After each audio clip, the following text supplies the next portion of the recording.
Les explications, c'est pas facile, hein. On recommence. Hi guys, j'espère que vous allez bien. On se retrouve dans une nouvelle vidéo pour parler de mon expérience à Londres, comment j'ai déménagé, qu'est-ce qu'il faut pour déménager là-bas et un peu comment j'ai fait pour habiter là-bas sans parler l'anglais. Comme vous pouvez le voir également, on est dans un nouveau setup. C'est parce que je suis chez ma pote, on doit aller manger au restaurant, elle a été diplômée. Congratulations. Et j'avais pas le temps de filmer la vidéo chez moi, donc enjoy. En plus de ça, j'aime beaucoup, ça fait très gameuse. À tout moment j'appelle Squeezie et on fait une petite collab, tu vois. Le gars il a 17 millions d'abonnés, qu'est-ce qu'on a trop de moi. Anyways, comme je l'ai dit dans la vidéo précédente, j'ai toujours voulu habiter à Londres et depuis que j'ai 13 ans, c'était un rêve, mais vraiment genre le rêve pour moi d'habiter à Londres. Mais seul problème, je parlais pas à mon anglais. Et quand bien même ça faisait des années que c'était mon rêve, je ne parlais toujours pas anglais. Je n'ai jamais appris l'anglais, tu vois. Savoir que j'habite en Belgique et j'allais à l'école en région wallonne et du coup tu peux choisir entre l'anglais et le néerlandais, mais du coup une fois que tu choisis ta langue tu ne peux plus changer. Et moi on m'a un peu obligée à apprendre le néerlandais et je ne parle quand même pas néerlandais, tu vois, c'est vraiment triste. Du coup à l'école j'ai jamais eu de cours d'anglais, genre jamais. Je regardais pas les films sous-titrés, je regardais pas les films en anglais parce qu'en fait dans ma tête je me disais bah, je comprends pas pourquoi faire l'effort, tu vois. Alors que mon rêve, mon plus grand rêve c'était quand même d'aller habiter en Angleterre, tu vois, mais la meuf qui veut pas faire d'efforts. Comment est-ce que j'ai préparé mon voyage? Honnêtement, j'ai pas eu à faire grand chose, tu vois. J'ai juste booké mon billet et mis de l'argent de côté. C'est tout ce que j'ai fait, c'est tout ce que je peux vous conseiller de faire. Une fois que tu décides de partir, te pose pas trop de questions, te pose pas comment, du pourquoi, du comment et tout. Bien sûr, il faut se renseigner un minimum, mais honnêtement, une fois arrivé dans le pays, ça va aller, tu vois. J'ai la chance d'avoir un cousin qui habite là-bas, Zach Lenoir, n'hésitez pas à le suivre sur Instagram, il est incroyable, mon frère, je t'aime, tu sais déjà. Il habitait là-bas, donc du coup, tout ce qui était logement et tout ça, il m'a énormément aidé parce que c'est lui qui a trouvé le logement. Après, il faut dire qu'on a quand même pas mal de chance parce que la maison dans laquelle on habitait, c'était la maison de la mère d'une de ses amies. Du coup, elle avait 2 chambres de libre. Voilà, les choses sont bien faites. Elle avait 2 chambres de libre, du coup moi j'avais la petite chambre, lui il avait la chambre un peu plus grande. Comme je l'ai dit dans ma vidéo précédente, si jamais vous ne l'avez pas encore vu, le lien est en barre d'infos. Comme je l'ai dit dans ma vidéo précédente, ça coûte hyper cher et tout le monde fait des colocs. Donc on a quand même eu un bon appartement, tu vois, dans une bonne localisation. Bon, tout est subjectif, hein, déjà.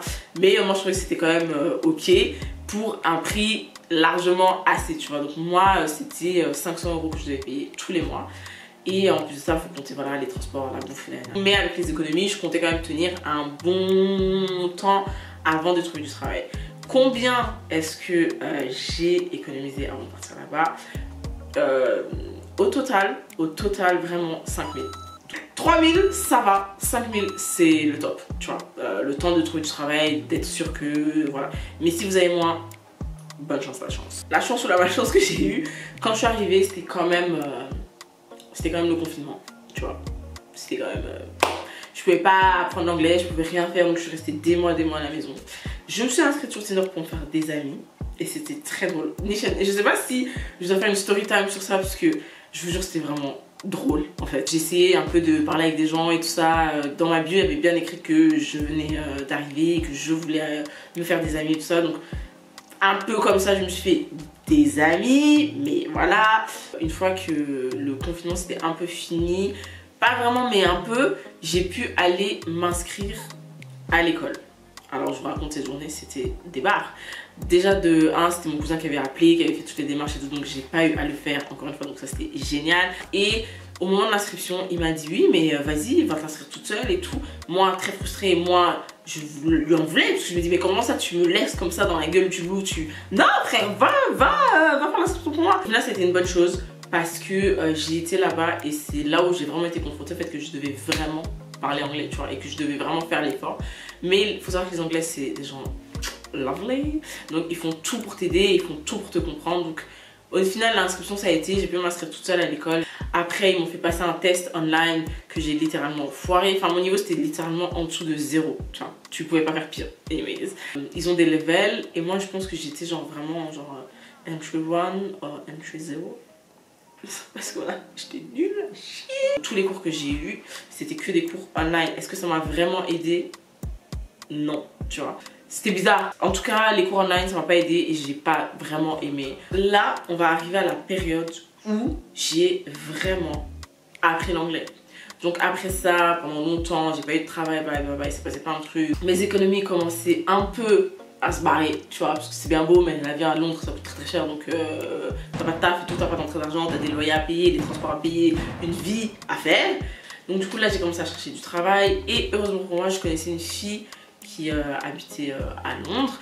Et du coup, elle m'a pistonné. Honestly, bless her. Parce que ça m'a vraiment aidé.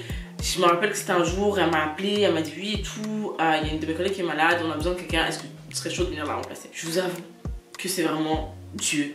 Parce que j'étais au bord du gouffre.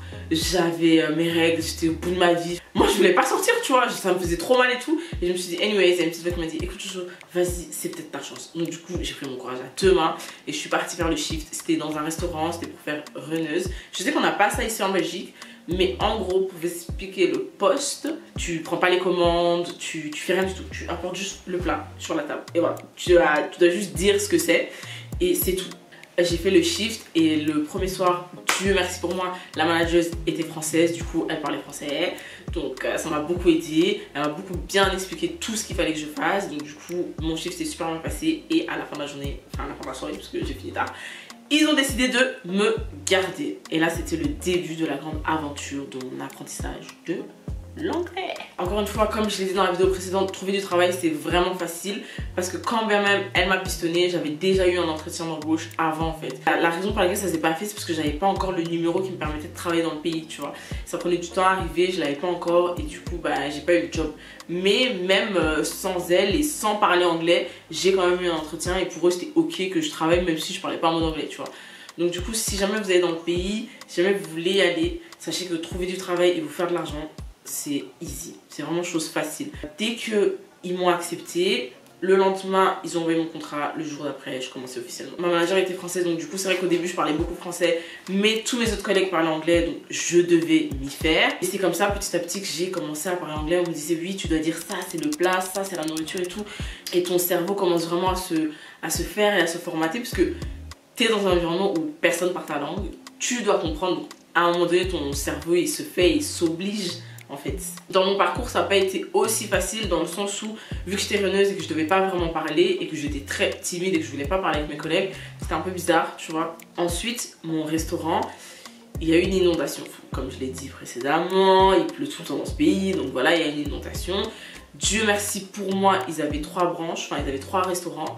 Du coup j'ai été mutée dans un autre restaurant qui était déjà plus près de chez moi donc je payais moins les transports donc génial. Là ils m'ont passé serveuse, tu vois, ils m'ont rien dit, ils m'ont dit oui ok bon tu sais quoi, tu vas faire serveuse. Mais serveuse, ça veut dire que tu prends les commandes, ça veut dire que tu dois parler avec les clients. Donc là ça a été vraiment un gros stress mais je me suis fait rigueur encore une fois, j'écoutais ce que mes collègues disaient, je répétais juste la même chose. Mais après voilà moi j'ai l'accent français donc du coup c'était des fois très compliqué de comprendre, de les comprendre et moi de me faire comprendre parce que l'accent anglais il est assez compliqué je trouve au début tu vois. Je faisais plein d'erreurs, ma manager c'était une stressée de la vie donc elle me mettait son stress sur moi donc moi du coup j'étais 2 fois plus stressée donc du coup je faisais 2 fois plus d'erreurs mais anyways. Du coup bah, la française elle était là mais elle était pas tout le temps là. Au fur et à mesure ça a été. Et j'ai vraiment commencé, tu répètes, t'écoutes plus que ce que les clients disent, t'écoutes plus ce que tes collègues disent et tu répètes. Pendant, je crois, 2-3 mois, il n'y avait pas cours, tu vois. Et après, j'ai été à l'école. Je suis retournée à l'école. Et là, c'est là où tout s'est aussi vraiment enclenché, tu vois. J'ai été me réinscrire, là mon niveau était meilleur. Là ils m'ont passé de entry 1 à level 1. Tu vois genre t'as passé genre 2-3 steps là je sais pas. Il y a entry 1, 2, 3, ouais. Et du coup il y a level 1, 2 et 3 tu vois. Et donc du coup ils m'ont mis dans le level 1 directement. Et j'ai commencé à aller à l'école, à avoir des cours. Et là c'était beaucoup mieux. Mais pendant genre on va dire peut-être 6 mois tu vois. C'était vraiment moi et moi quoi, je me suis vraiment débrouillée tu vois. Et tout ça pour dire que pendant ce laps de temps où je parlais pas anglais, ça m'a pas empêché en fait d'avoir un travail, ça m'a pas empêché de faire des connaissances, ça m'a pas empêché d'avoir des dates, je vous promets, d'avoir des dates silencieux, c'est très bizarre mais bon c'était très fun. Ça m'a pas empêché de juste vivre ma vie et d'être heureuse en fait tu vois. Si jamais vous hésitiez, si jamais vous demandez oui mais comment je fais si je parle pas anglais et tout, allez-y. Franchement, saute le pas Et Londres, c'est un pays où il y a tellement de diversité, où ils vont... une ville... Oh, la géographie, il faut peut-être aller la revoir. Hein. Une ville où il y a tellement de diversité. Et ils savent que les gens viennent de partout et d'ailleurs, ils font l'effort réellement de te comprendre, tu vois, d'essayer de te comprendre. C'est pas comme ici, tu vois, tu demandes ton chemin, on t'envoie un peu chier. Là, ils vont vraiment faire l'effort de te comprendre. Et ça, c'est génial et ça va te mettre en confiance. Et du coup, tu vas vouloir parler. Et quand même, tu fais des erreurs. Parce que des fois, quand tu apprends une langue et que tu fais des erreurs, bah, t'as honte et t'as peur que les gens se moquent de toi. Là, c'est fait toutes les erreurs du monde, tu vois. Fais des erreurs. Une chose que j'ai oublié de dire, c'est qu'ils vont jamais vous corriger. Parce qu'ils sont dans l'optique qu'ils veulent pas vous heurter, ils veulent pas vous faire du mal. Mais au moins, vous allez plus parler, tu vois. Et vous allez peut-être enrichir votre vocabulaire. Et au fur et à mesure, vous allez vous améliorer. Et vous allez voir les fautes que vous faites. Et du coup, bah, vous allez vous améliorer. Voilà, c'est ça. Un point que j'ai oublié de dire, c'est qu'en fait, quand je travaillais, j'avais pas remarqué à quel point je m'étais... J'avais pas remarqué à quel point je m'étais améliorée avant d'aller à l'école et de refaire le test, tu vois. Et même ma prof, elle s'était dit, mais attends, pourquoi t'étais dans le level aussi bas si là t'es déjà dans le level aussi haut alors que ça fait même pas un an, tu vois. Tout ça pour dire que faites-vous confiance. La conclusion de ça. Faut savoir qu'à une période, en fait, je faisais pas mal de choses en même temps. J'allais à l'école, je faisais du sport 5 fois par semaine et j'allais au travail 5 fois par semaine également. Du coup, pour moi, c'était compliqué de tout combiner ou de me donner en tout cas à fond dans chaque domaine, tu vois. Je me suis énormément donné à fond dans le sport et dans le travail et j'ai un peu négligé l'école. Du coup, ça veut dire que le premier semestre, quand on a fait les évaluations, je m'étais pas autant améliorée que ça. Autant améliorée que les autres, tu vois. Du coup, ça m'a mis un peu un petit coup, un petit frein. Je me suis dit, bon... j'ai dû faire une concession. Voilà, j'ai dû diminuer le sport et ensuite arrêter. Parce que j'arrivais pas en fait à faire moitié le sport. Enfin, je suis quelqu'un, si je fais du sport, je le fais à fond, tu vois. Et j'y arrivais pas. Du coup, j'ai stoppé. Et deux choses qui m'ont réellement aidé à littéralement pousser et élever mon anglais à un autre level. Parce que du coup, je suis au niveau intermédiaire. Pour quelqu'un qui a quand même appris l'anglais sur le tas, après, qui a quand même appris l'anglais en un an, tu vois. C'est clairement bien. Tu vois ce que je veux dire? C'est bizarrement bien. Donc du coup, deux choses qui m'ont aidé, je les ai pas avec moi, mais c'est deux cahiers d'exercices qu'on m'a recommandé. Une par la fille qui m'a pistonné pour le travail et l'autre par l'école, tu vois. C'est littéralement la même chose. Donc je vous mettrai les photos ici et ici. Donc ici, ce sera le cahier rouge qui m'a été recommandé par la fille et ici, ce sera le cahier bleu qui m'a été recommandé par l'école. Le rouge, en fait, c'est voilà, c'est le niveau de base. Je l'aime bien, mais je trouve juste qu'il n'y a pas assez d'explications. Et moi, je suis quelqu'un d'assez théorique. J'ai vraiment besoin qu'on m'explique step by step, étape par étape, et ensuite que je fasse des exercices, et seulement là je vais réellement comprendre. Le premier cahier, il y a énormément d'exercices, mais je trouve que ça n'explique pas assez bien, tu vois. Le deuxième cahier, je trouve qu'il y a moins d'exercices, mais par contre il y a énormément de théorie et ça t'explique vraiment bien, étape par étape, le pourquoi du comment. Donc ça a été vraiment la révélation de ma vie. Tu vois. Et d'ailleurs, je comprends pas comment et je comprends pas pourquoi, après toutes les vidéos que j'ai regardées sur YouTube, il n'y a jamais personne qui en ait parlé, tu vois. C'est un délire.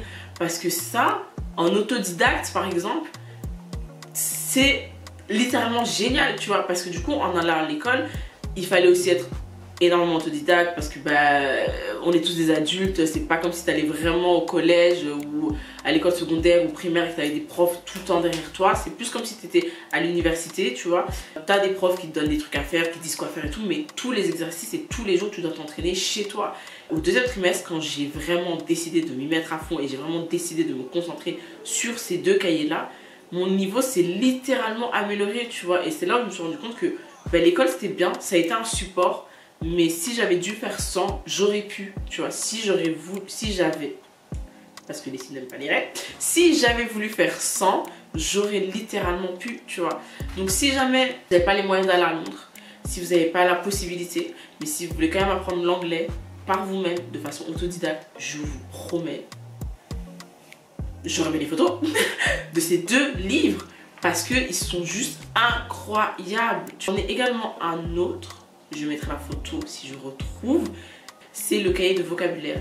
Celui-là, est-ce que je l'aime bien ou je l'aime pas, je suis un peu mitigée, mais effectivement, étant donné que moi j'étais dans le pays, il y a énormément de mots, il y a énormément de vocabulaire en fait que j'ai pu apprendre et je connaissais parce que je travaillais en fait dans le pays et que j'étais dans le pays. Mais si vous l'êtes pas, oui, c'est un bon cahier qui pourrait vraiment vous aider. Je croyais pas non plus en mes capacités à pouvoir apprendre une autre langue et je me disais que oh non, mais étant donné que j'arrive pas à parler néerlandais et que j'apprends pas le néerlandais, parce qu'en fait je voulais juste pas, tu vois, parce que je n'aime pas cette langue, désolée. Ce qui est ironique, c'est que maintenant j'ai envie d'apprendre cette langue. Anyways, c'est juste faites-vous confiance, donnez-vous les outils qui vous permettent d'y arriver, même si vous pouvez pas être directement dans le pays. Et pour moi, ces deux livres là, c'est la chose que je vous recommanderais fois 10 000, tu vois. Il y a plein de méthodes que j'ai vues sur YouTube, il y a plein de trucs qu'il faut étudier, des TP, qu'il faut faire 5, qu'il faut faire 5, alors que là t'as un cahier pas cher, condensé, où t'as tout, t'as pas besoin d'aller chercher tous tes TP, t'as pas besoin de... Tout est là, tu as juste besoin de trouver ta manière d'étudier, tu vois. Étudier 1 heure par jour. T'as pas besoin de faire 2 heures, t'as pas besoin de faire 6 heures. Parce qu'en fait, du coup, ton cerveau, il va pas être autant concentré et tu vas pas être autant performant. Pour moi, ce que je faisais, j'avais plein de cahiers Clairefontaine. On fait de la publicité parce que les cahiers Clairefontaine sont les meilleurs. Où je séparais vocabulaire, grammaire, conjugaison. Chez eux, ils font pas vraiment ça, mais moi, je séparais bien pour bien comprendre. 1 heure par jour, j'étudie un nouveau truc, ou 1 heure par jour j'étudie le même truc jusqu'à ce que je comprenne réellement, tu vois. Et c'est comme ça que tu vas évoluer. Ça sert à rien non plus de sauter des étapes. Je faisais juste des exercices et je comprenais même pas ce que je faisais, je passais à l'autre exercice parce que je me disais oui bah voilà, faut que j'avance. Alors que non, 1 heure par jour tu étudies ça, tu étudies cette matière, tu étudies cette partie là de la leçon jusqu'à ce que tu la comprennes. Étudie 1 heure par jour ce cahier, cet exercice, jusqu'à ce que tu comprennes. Et c'est comme ça que moi, je me suis réellement améliorée, tu vois. C'était une vidéo assez courte hein, pour expliquer comment j'ai appris à parler anglais. We will finish this video in English because I speak English. But I look forward to increase, to improve. You see, I can make a mistake. I don't have an advanced level, I'm only intermediate, but you can definitely understand me, I can understand you. I don't have the accent, I still have my French accent. Apparently English people love it, but I don't. But anyways, but I'm actually happy about my level, about the level I am. Before I leave, let me just show you my lovely outfit. I wore a white shirt and a black skirt. This is the outfit of the day. I hope guys you enjoyed this video. I hope I will see you next week for another video, another topic, another. Thank you for the love, thank you for the support, and hope I will see you next week. Bye.